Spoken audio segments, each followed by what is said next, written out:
Brazil wasn't just Terry Gilliam's dystopian masterpiece. It was a battlefield where a visionary director fought Hollywood's most powerful studio executive in public, where Robert De Niro researched brain surgery to play a plumber, and where an actress developed blisters that required medical treatment, all for 10 hours a day wearing a rubber mask glued to her face. Before streaming algorithms and social media campaigns, before directors had any leverage, Terry Gilliam waged a guerrilla war against Universal Pictures that became legend. What started as a $15 million satire about bureaucratic nightmares became the most spectacular title bout in Hollywood history, a director refusing to compromise his bleak vision versus a studio desperate for a happy ending. The battle nearly killed the film. Instead, it created cinema history.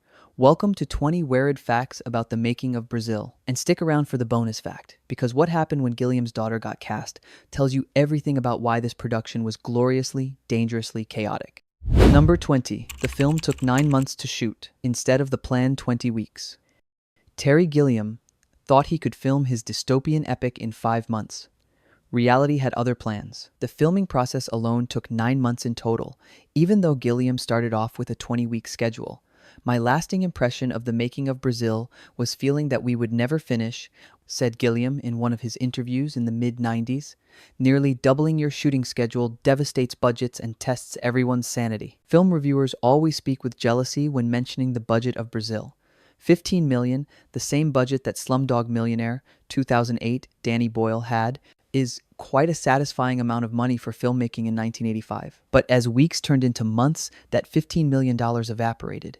Every additional day meant more crew costs, more equipment rentals, more sets deteriorating before they could be filmed. Gilliam's ambition consistently outpaced his schedule. The elaborate production design, the complex practical effects, the sheer density of visual information in every frame, it all required time the production didn't technically have. That Gilliam finished it all is remarkable. That the film maintained such meticulous detail despite the chaotic schedule is miraculous. Number 19. Tom Stoppard invented the Tuttle-Buttle mix-up that drives the entire plot. The film's central catastrophe, a bug in a teleprinter causing Tuttle to become Buttle, wasn't in Terry Gilliam's original script. Gilliam developed the story and wrote the first draft of the screenplay with Charles Alverson, who was paid for his work but was ultimately uncredited in the final film. But that early script lacked narrative structure. The character of Buttle was called Tims and had no connection with Tuttle. Jill was still the Tims upstairs neighbor, but was a children's social worker and no relation to Sam's fantasy figure.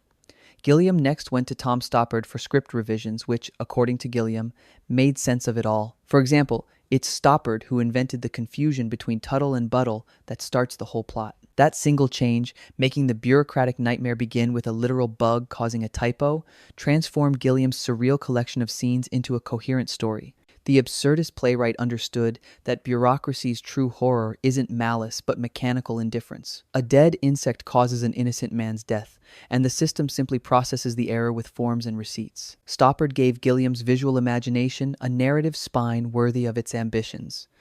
Number 18. Katherine Helmond developed blisters from her prosthetic mask and had to stop filming. Playing Sam's plastic surgery, obsessed mother required genuine suffering that sent Helmond to doctors. According to Helmond, Gilliam called her and said, "I have a part for you, and I want you to come over and do it, but you're not going to look very nice in it."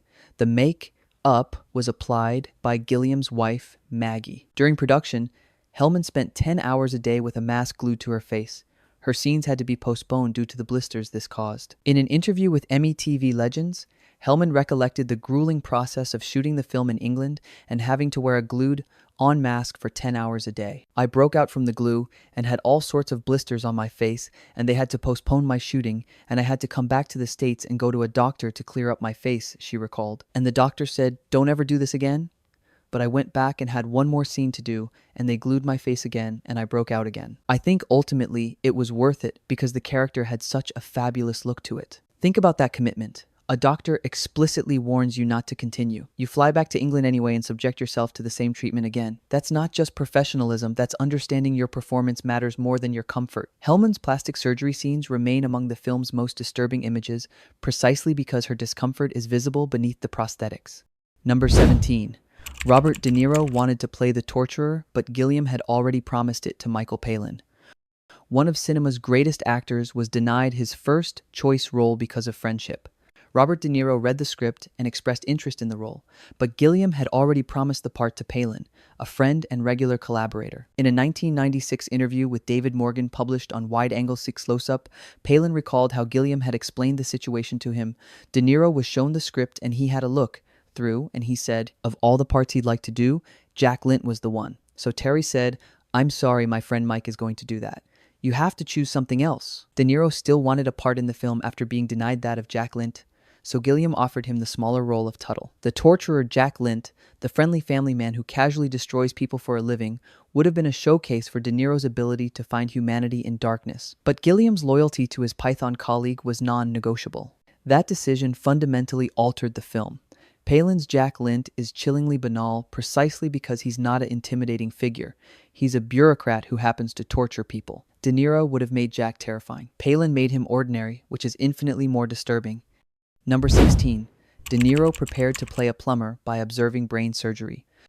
When Gilliam told De Niro how to approach the role, the actor took him literally and extremely. To play plumber Harry Tuttle in Brazil, De Niro went to a New York hospital and sat in on brain surgery operations.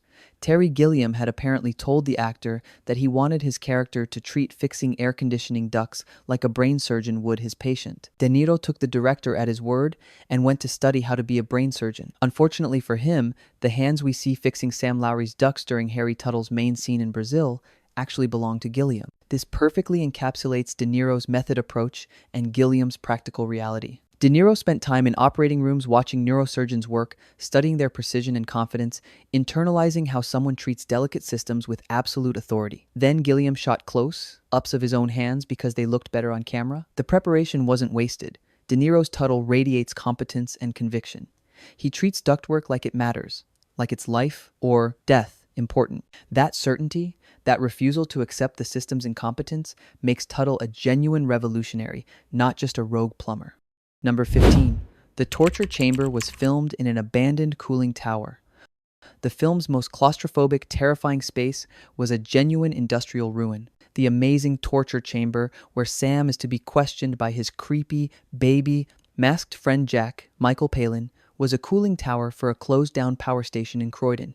Battersea was used as an exterior only. Gilliam and Garwood originally were considering the basement area of the location. Garwood recalls, we found some amazing basement areas of machinery and pipework and tubes and whatever for the chase at the end. Then we were just looking around the perimeters of the closed, down power station. And there was a huge cooling tower.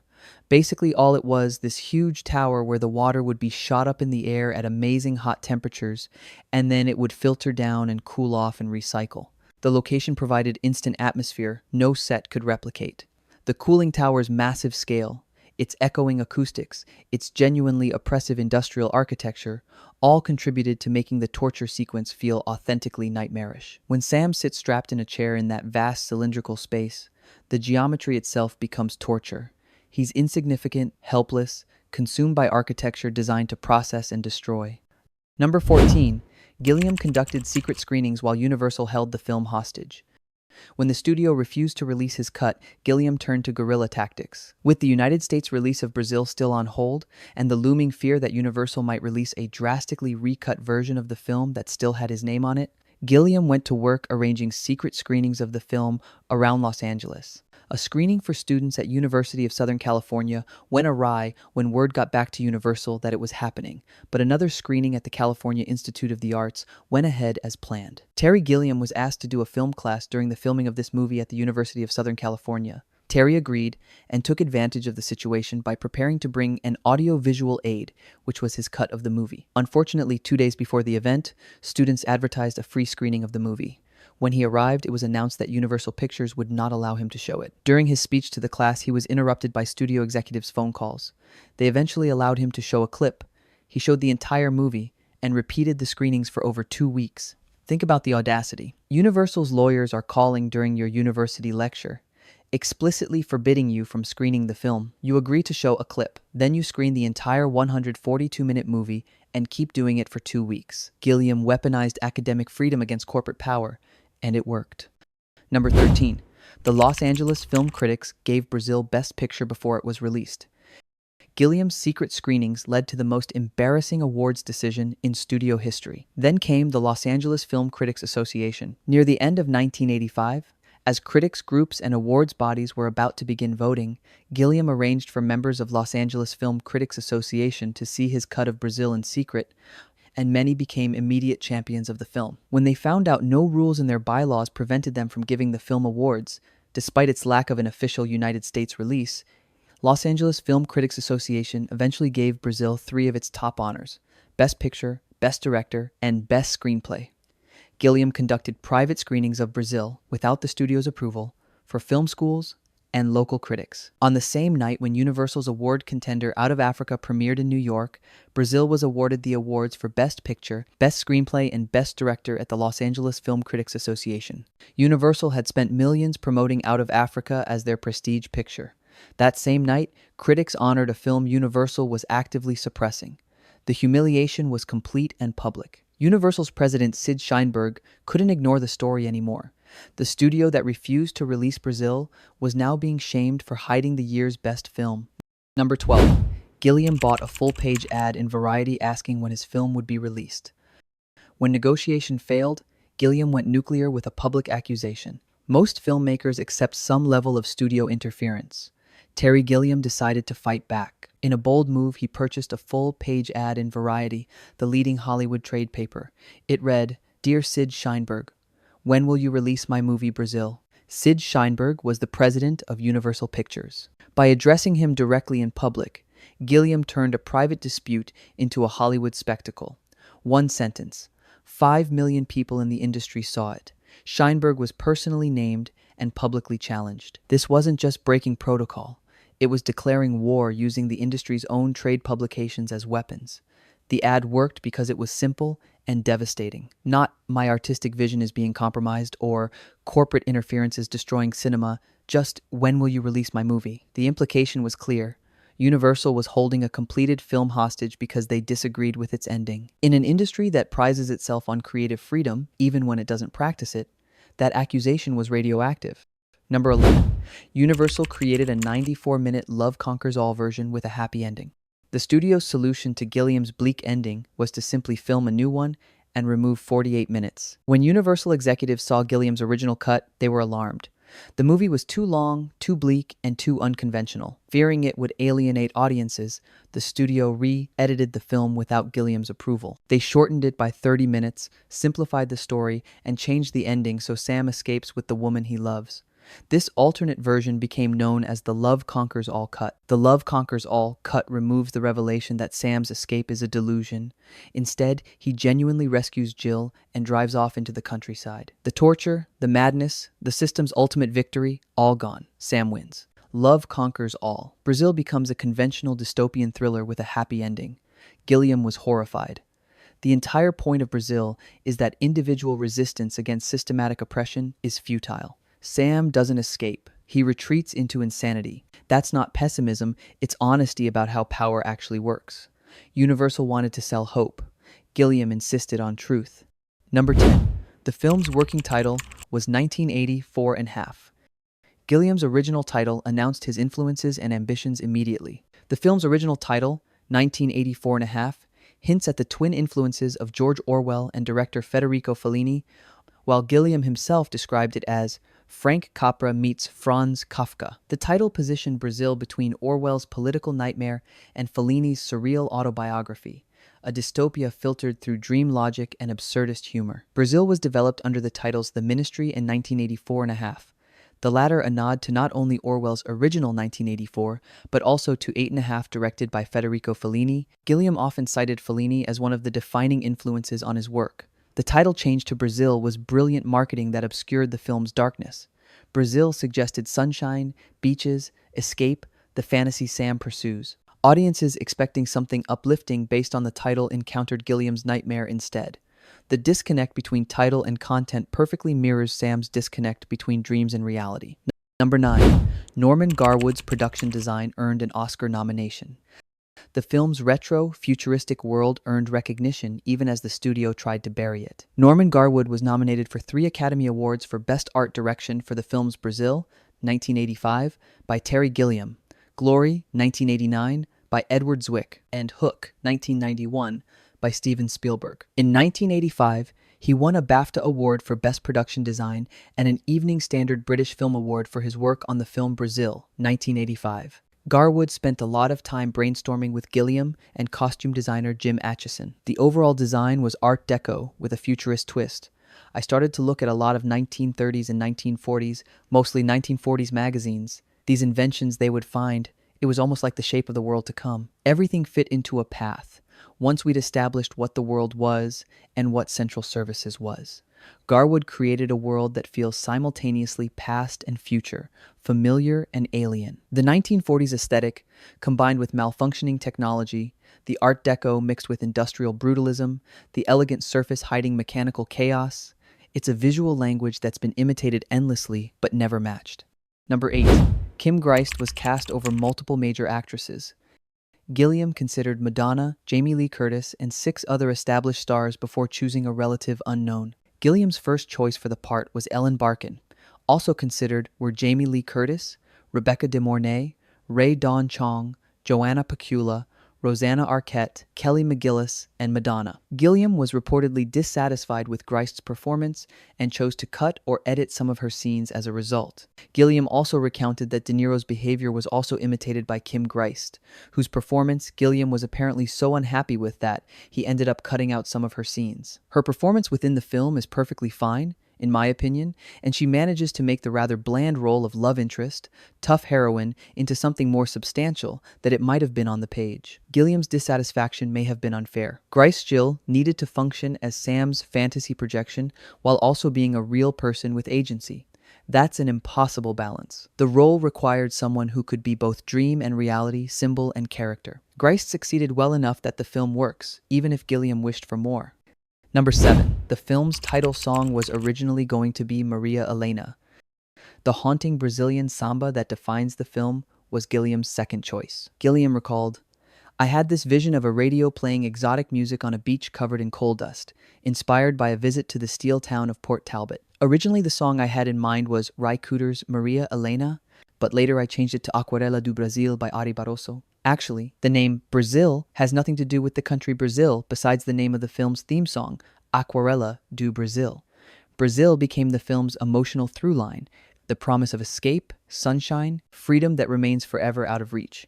The song appears in multiple arrangements throughout the film, orchestral, electronic, muzak, always reminding Sam and us that the dream is unattainable. That persistent, mocking hope makes the ending's despair more devastating.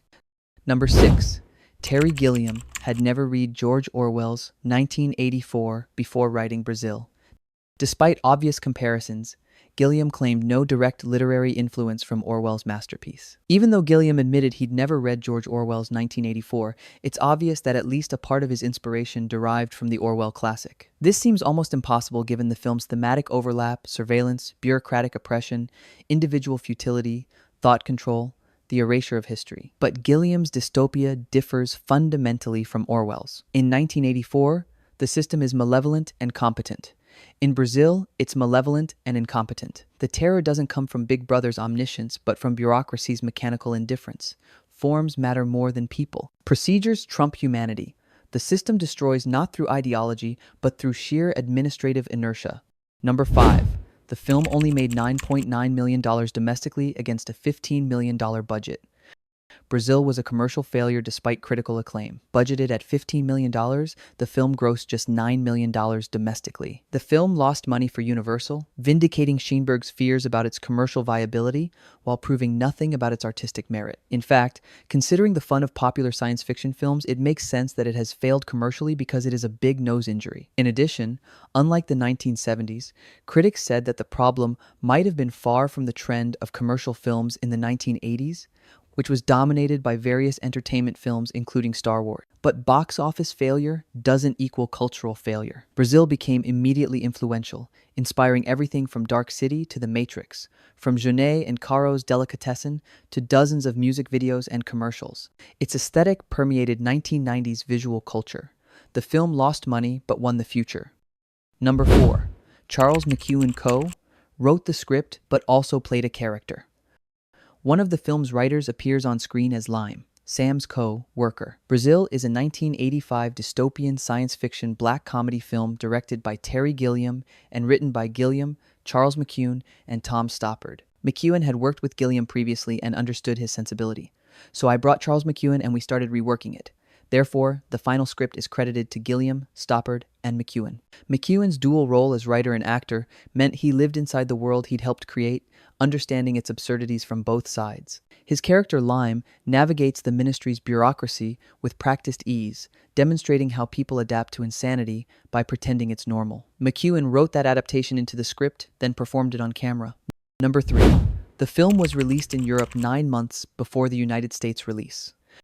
Brazil opened in the United Kingdom in February 1985, but didn't reach American screens until December. As a joint British-American film, it was released in the United States only 9 months after it was released in the United Kingdom in February 1985. The European release proved the film worked.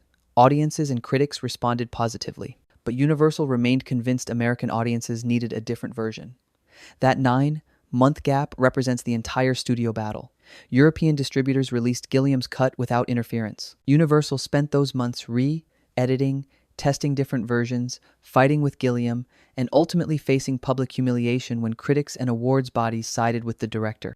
Number 2. The film received 2 Oscar nominations, but won neither. Despite critical acclaim and industry support, Brazil lost both its nominated categories. The film was nominated for 2 Academy Awards for Best Original Screenplay and Best Art Direction, Norman Garwood, Maggie Gray. The screenplay nomination went to Gilliam, Stoppard, and McEwen, recognition for the script Universal had tried to rewrite. The production design nomination honored Garwood's extraordinary world building. Stoppard, Gilliam, and McEwen were nominated for the Academy Award for Best Original Screenplay, losing to Witness. Brazil lost to more conventional films, Witness for Screenplay, Out of Africa for Art Direction. The Academy recognized Brazil's achievements but ultimately rewarded safer choices. The nominations themselves were the victory. They proved Brazil belonged in the conversation despite Universal's attempts to bury it. Number 1. Universal finally released Gilliam's version, almost, after the Los Angeles Film Critics Association Awards. Public embarrassment forced the studio to compromise. This prompted Universal to finally agree to release a modified 132-minute version supervised by Gilliam in 1985. Not Gilliam's full 142-minute director's cut, but close enough. The ending remained bleak. Sam stays lobotomized. The system wins. By the end of 1985, Sheinberg began to sense that the dispute was generating renewed interest in the film, and that there's no such thing as bad publicity. Brazil was finally released in December 1985 in a limited run. The compromise saved the film while slightly betraying Gilliam's vision. But audiences finally saw a version recognizably Brazil, dark, surreal, uncompromising. The studio battle became part of the film's legend, teaching a generation of filmmakers that sometimes you have to fight for your vision and sometimes you can win. Bonus fact: Gilliam's daughter was cast as Jack Lynch's daughter and cut her hair in protest. Family casting created unexpected rebellion on set. Jack Lynch, Sir Michael Palin's daughter Holly, was played by Terry Gilliam's daughter. Gilliam cast his own daughter in a small but visible role, showing Jack's disturbing domesticity, the torturer as devoted father. Gilliam cast his daughter, but she cut her hair off in protest. Why protest? Because her father's film was consuming his life? Because the production was chaotic and endless? Because 9 months of shooting meant 9 months of an absent, stressed parent? The haircut was rebellion, visible, permanent, impossible to ignore. She appears in the film anyway, short-haired, a small act of defiance, preserved in a film about futile defiance against systems that don't care about individuals. Even Gilliam's family wasn't immune to Brazil's exhausting production. The film demanded everything from everyone, including the director's own children. Brazil succeeded because Gilliam refused to accept that studios know better than artists. When told his ending was too dark, he made it darker. When ordered to cut 48 minutes, he fought for every frame. When forbidden from screening the film, he screened it anyway. The Battle of Brazil changed how directors negotiate final cut provisions. It proved that public pressure can overcome corporate power. It demonstrated that sometimes the most important fight isn't making the film, it's protecting it afterward.